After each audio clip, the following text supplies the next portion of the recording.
اعوذ باللہ من الشیطان الرجیم بسم اللہ الرحمن الرحیم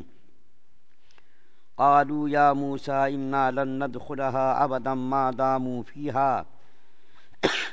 فاذهب انت وربك فقاتلا انا هاهنا قاعدون۔ کہنے لگے کہ اے موسیٰ علیہ السلام، ہم تو ہرگز کبھی بھی وہاں قدم نہ رکھیں گے جب تک وہ لوگ وہاں موجود ہیں، تو آپ اور آپ کے اللہ میاں چلے جائیے اور دونوں لڑ بھیڑ لیجئے، ہم تو یہاں بیٹھ کر کے تماشا دیکھیں گے۔ سورہ مائدہ کی آیت نمبر 25 آپ کے سامنے پڑھی گئی، 24 پڑھی گئی ہے۔ سورہ مائدہ کی آیت نمبر 24 پڑھی گئی ہے۔ اس سے پہلے آپ کے سامنے اوپر کی آیات میں عرض کیا گیا تھا کہ حضرت موسیٰ علیہ السلام جب فرعون کے ظلم و تشدد سے اپنی قوم بنی اسرائیل کو لے کر بحر قلزم سے کامیاب ہو کر باہر نکل گئے، تو فلسطین کا جو علاقہ تھا اور شام کا علاقہ، یہ اصل میں انہی لوگوں کا وہ آبائی وطن تھا۔ تو حضرت موسیٰ علیہ السلام نے اللہ کے حکم سے بنی اسرائیل سے مشورہ کیا کہ ہمارا علاقہ، ہمارا ملک قوم عمالقہ نے جو قبضہ کر لیا ہے اس سے ہم لوگوں کو آزاد کرانا ہے۔ اس کے لیے حضرت موسیٰ علیہ السلام نے اپنے قبیلے کے 12 لوگوں کو بھیجا اس علاقے کے معائنہ کرنے کے لیے، کہ جا کر کے ان کی فوجی تیاریاں دیکھ کر آؤ، ان کی ہتھیار اور ان کی تعداد سب دیکھ کر کے آؤ۔ تو 12 آدمی گئے اور جا کر کے ان لوگوں نے آ کر کے رپورٹ دی حضرت موسیٰ علیہ السلام کو کہ دیکھیں اس طریقے کے وہ لوگ ہیں، بڑے لمبے چوڑے ڈیل ڈور کے لوگ ہیں، قد و قامت ان کی ایسی خطرناک ہے۔ تو جب رپورٹ دی تو حضرت موسیٰ علیہ السلام نے فرمایا دیکھو، اپنے اپنے قبیلے میں جا کر کے اس قوم کی ہیبت مت بٹھانا، بلکہ اس کو ہلکا بنا کر کے بیان کرنا۔ تو 10 آدمیوں نے تو بالکل راز فاش کر دیا اپنے اپنے قبیلوں میں، دیکھو ارے وہ ایسے خطرناک قسم کے لوگ ہیں اور اس سے مقابلہ کرنا مشکل ہے۔ 2 آدمیوں نے راز فاش نہیں کیا، ان میں سے ایک تو حضرت یوشع بن نون تھے اور ایک کالب بن یوقنا تھے۔ یہ دونوں کے بارے میں آتا ہے کہ بعد میں شاید ان کو یوشع بن نون کو نبی بنایا گیا، دوسرے کے بارے میں پتہ نہیں ہے۔ تو ان دونوں نے راز کو فاش نہیں کیا، لیکن ان لوگوں نے جا کر کے ان تمام قبیلوں کو سمجھانے کی کوشش کی، دیکھو چلو جا کر کے حملہ کریں گے، صرف اس مقدس علاقے میں اپنا قدم رکھو، اللہ کی ذات پر بھروسہ کرتے ہوئے، اللہ کی ذات پر یقین کرتے ہوئے تم لوگوں کو اللہ فتح دے گا۔ آگے دیکھیں اس کا ذکر ہے، وہ لوگ کہنے لگے اے موسیٰ علیہ السلام، ہم تو وہاں ہرگز قدم نہیں رکھیں گے اس وقت تک جب تک کہ وہ لوگ وہاں موجود ہیں۔ تم جاؤ تمہارا خدا جائے، تم لڑو تمہارا خدا لڑے، ہم تو یہاں بیٹھ کر کے تماشا دیکھیں گے۔ یہ بات دیکھیے حضرت موسیٰ علیہ السلام کو کتنی گراں گزری ہوگی، جس قوم کے لیے حضرت موسیٰ علیہ السلام نے 40 سالوں تک فرعون سے مقابلہ کیا، فرعون سے ہمیشہ ان کی جو ہے مارکا آرائی رہی، وہی قوم ایسی بات کہہ رہی ہے کہ تم لڑو تمہارا خدا لڑے، ہم تو بھائی نہیں لڑیں گے، ہم تو یہیں بیٹھ کر کے تماشا دیکھیں گے۔ ہاں وہ لوگ جب وہاں سے چلے جائیں گے جب ہم لڑیں گے۔ اب یہاں پر میں ایک تاریخی واقعہ، بہت ہی مشہور واقعہ جو پہلے بھی بیان ہوا ہے اس کو بیان کرتا ہوں۔ ایک تو دیکھیں بنی اسرائیل کی یہ شرارت، نبی کے ساتھ ایسی گستاخی، تم لڑو تمہارا خدا لڑے، کتنی بڑی بات ہے۔ حضرت موسیٰ علیہ السلام کے دل کو چھنی کر دیا ہوگا کہ ان کے لیے اتنی قربانیاں دی اور وہی قوم ان کو ایسا کہہ رہی ہے کہ تم لڑو تمہارا خدا لڑے۔ 2 ہجری میں نبی کریم صلی اللہ علیہ وسلم جب مکہ سے مدینہ تشریف لے گئے تو 2 ہجری رمضان کے مہینے میں مسلمان اور کافروں کے درمیان ایک لڑائی ہوئی جس کا نام جنگ بدر ہے، اس کو یوم الفرقان بھی کہتے ہیں۔ حق و باطل کے درمیان فرق کرنے والی لڑائی، مسلمانوں کی تعداد صرف 313 تھی اور کافروں کی تعداد 1000، ہتھیار بھی برتر، ہر قسم کے اعتبار ہر طرح سے کافر لوگ کیا تھے، برتر تھے مسلمانوں سے۔ اور دوسری بات یہ کہ نبی کریم صلی اللہ علیہ وسلم مدینے سے لڑنے کے لیے باہر نہیں آئے تھے، صرف کافروں پر ایک قسم کا رعب جمانا مقصود تھا۔ اللہ کے رسول صلی اللہ علیہ وسلم ایسے ہی نکل گئے تھے مدینے سے، لڑنے کا ارادہ نہیں تھا، لیکن اچانک لڑائی ہو گئی۔ ابو جہل 1000 کا لشکر لے کر مسلمانوں کو مٹانے کے لیے مکہ سے روانہ ہوا۔ اللہ کے رسول صلی اللہ علیہ وسلم کو معلوم ہوا کہ ابو جہل کی قیادت میں 1000 کا لشکر جرار مسلمانوں کا نام و نشان مٹانے کے لیے آ رہا ہے۔ تو اللہ کے رسول صلی اللہ علیہ وسلم نے صحابہ کرام کو جمع کیا۔ اللہ کے رسول صلی اللہ علیہ وسلم کا معمول تھا جب بھی کوئی مسئلہ پیش آتا صحابہ سے مشورہ کرتے، اور خود اللہ تعالیٰ نے بھی حکم دیا ہے کہ نبی کریم صلی اللہ علیہ وسلم کو وشاورہم فی الامر،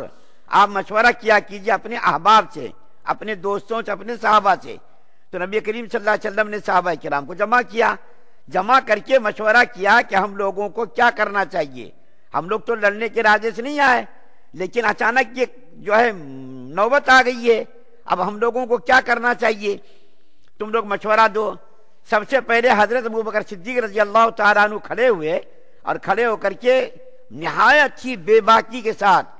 جرات کے ساتھ تقریر کی، اور فرمایا یا رسول اللہ آپ کافروں کے ساتھ لڑیے، ہم آپ کا ساتھ دیں گے۔ حضرت عمر فاروق رضی اللہ تعالیٰ عنہ بھی کھڑے ہوئے، انہوں نے بھی بڑی ہی ولولہ انگیز تقریر کی، لیکن اللہ کے رسول صلی اللہ علیہ وسلم کا اشارہ انصار کی طرف تھا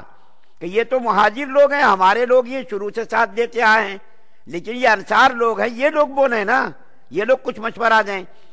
تو صحابہ انصار صحابہ میں سے کچھ صحابی تھے، انہوں نے بات کو سمجھ لیا، اشارے کو سمجھ لیا۔ ان میں سے حضرت مقداد بن اسود کا نام آتا ہے۔ یہ کھڑے ہوئے اور کھڑے ہو کر کے کہنے لگے یا رسول اللہ صلی اللہ علیہ وسلم آپ کافروں سے مقابلہ کیجئے، ہم آپ کا دائیں سے بائیں سے اور آگے سے پیچھے سے ہر طرح سے آپ کا ساتھ دیں گے،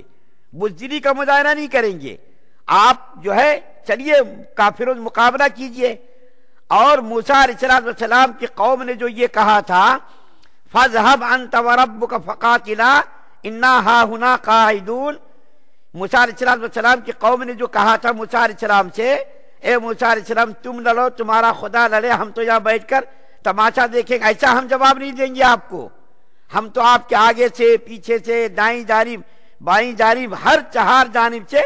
آپ کا ساتھ دیں گے، کافروں کا مقابلہ کریں گے، آپ چلیے۔ اللہ کے رسول صلی اللہ علیہ وسلم نے جب یہ بات سنی تو آپ کا چہرے انور بشاشت سے، خوشیوں سے، مسرت سے چمکنے لگا چہرے انور۔ اور اس کے بعد پھر سعد بن معاذ رضی اللہ تعالیٰ عنہ کھڑے ہوئے، اور کھڑے ہو کر کے انہوں نے کہا یا رسول اللہ آپ حکم دیجئے، ہم آپ کے حکم کے منتظر ہیں، آپ اگر حکم دیں گے خدا کی قسم کہ تم سمندر میں چھلانگ لگا دو تو ہم سمندر میں بھی چھلانگ لگا دیں گے، ہم پیچھے نہیں ہٹیں گے، آپ جو حکم دیں گے اس کا ہم اس کی تعمیل کریں گے، اس کے اوپر عمل کریں گے ہم، آپ حکم کو دے کے جو دیکھیے۔ اللہ کے رسول صلی اللہ علیہ وسلم نے جب ان صحابہ کرام کے مشورے کو سنا تو کافروں کے ساتھ لڑنے کے لیے چلے، اور اللہ تعالیٰ نے فتح سے ہمکنار کیا، کافروں کو ذلیل و رسوا کیا، ان کے 70 لوگوں کو قتل کرایا، 70 لوگ گرفتار ہو کر کے آئے۔ ان دونوں واقعات میں دیکھیے فرق کتنا ہے کہ حضرت موسیٰ علیہ السلام کی قوم کیا کہہ رہی، تم لڑو تمہارا خدا لڑے، لیکن یہاں جب بات آئی تو کیسی جانثاری اور فداکاری کا مظاہرہ کیا صحابہ کرام نے۔ لیکن یہ خبیث قوم، بدترین قوم، زمین کے ارذل ترین قوم، اتنی خبیث قوم روئے زمین پر آج تک نہیں آئی، اور پہلے کبھی بھی نہیں آئے، اور اب بھی نہیں، اور آئندہ بھی ایسی قوم آنے کی امید نہیں ہے کہ اپنے نبی کو ایسا کہہ رہے۔ وہ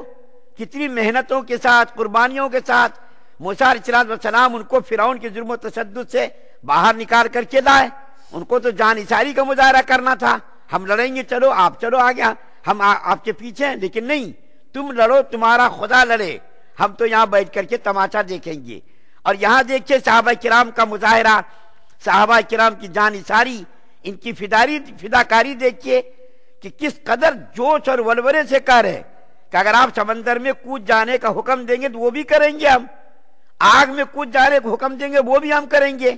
جو کہیں گے وہ کریں گے۔ یا رسول اللہ ہم خوش نصیب ہیں، ان لوگوں نے کہا یا رسول اللہ ہم خوش نصیب ہیں کہ ہم نے آپ کو رسول مانا، نبی مانا، آپ کے ذریعے ہم کو اللہ نے ہدایت عطا فرمائی، ہم کسی صورت میں بھی پیچھے ہٹنے والے نہیں ہیں۔ جب موسیٰ علیہ السلام کی قوم نے یہ کہا کہ تم لڑو تمہارا خدا لڑے، تو موسیٰ علیہ السلام نے اپنی قوم کے لیے یہ اللہ سے دعا مانگی یا اللہ ہم کو ان قوم سے بالکل الگ کر دیجئے. اس کا ذکر آیت نمبر 25 میں ہے. اور پھر اس بات کے اوپر کہ تم لڑو تمہارا خدا لڑے، ایسی جسارت اور ایسی بے باکی خدا کے معاملے میں ان کو تو ڈرنا چاہیے تھا، لیکن وہ لوگ تو ڈرے نہیں، بلکہ بے باکی کے ساتھ اور جرأت کے ساتھ جو انہوں نے جملہ کہا اس کے عذاب کے بارے میں آگے کی آیت میں ذکر ہے. ایک تو موسیٰ علیہ السلام کی دعا ہے کہ یا اللہ اس قوم سے، فاسق قوم سے مجھ کو اور میرے بھائی کو الگ کر دیجئے. اور آیت نمبر 26 میں میدان تیہ کا واقعہ ہے جس میں یہ لوگ 40 سال تک سرگرداں رہے، اسی میدان میں 40 سال تک پھرتے رہے. اللہ تعالیٰ نے اس کو 40 سال تک ایک ہی میدان میں پھرایا، اس کو نکلنے نہیں دیا. اللہ تعالیٰ کی طاقت اور قوت کا اندازہ لگائیے. جو ان کی عقل تھی اور جو انہوں نے زبان سے ایسا جملہ نکالا تھا، اللہ تعالیٰ نے 40 سالوں تک اس کو ناکوں چنے چبوا دیا، ایک ہی میدان میں رکھا، کھلے میدان میں رکھا، نہ گھر ہے نہ در ہے، کچھ بھی نہیں ہے، اس کے اندر اس کو پھرایا. اس کا ذکر آگے ہے، انشاءاللہ اس کو ذکر کیا جائے گا. اللہ تعالیٰ سے دعا ہے کہ اللہ تعالیٰ ہم تمام مسلمانوں کو مکمل شریعت مطہرہ پر عمل پیرا ہونے کی توفیق عطا فرمائے. سبحان اللہ و بحمدہ، سبحانک اللہم و بحمدک، و نشہد ان لا الہ الا انت.